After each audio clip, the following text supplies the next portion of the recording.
అని చెప్పేసి ఒకసారి సభను ఏర్పాటు చేశారంట. సభ ఏర్పాటు చేసేకి ఒక కాయ తెప్పించా.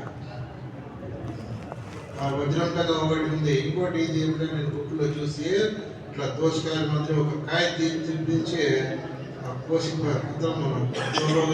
తిప్పి అని చెప్పేసి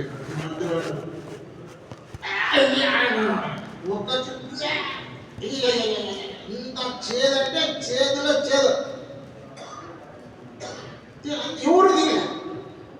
అర్థం ఏమంటే అర్థం ఎంతమంది ఉన్నారు, ఎవరు దిగలే.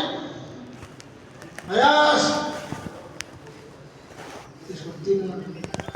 తీసుకొని ఇట్లా తింటామంట. ఇంత రుచిగా ఉంటుంది, ఎట్లా తింటాడు ఆ టేస్ట్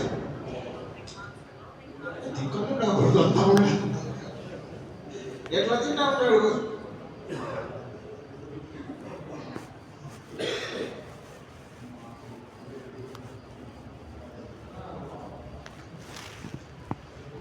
అందరూ ఆశ్చర్యపడి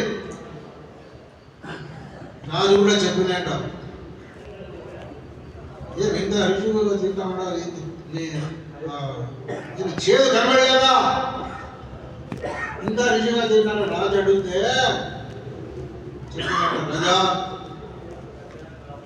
నీ చేతుల పైన ఎటువంటి ఫలాలు తిన్నాను నేను, ఎటువంటి విలువైన ఎటువంటి రుచికరమైన నేను ఫలాలు తిన్నాను.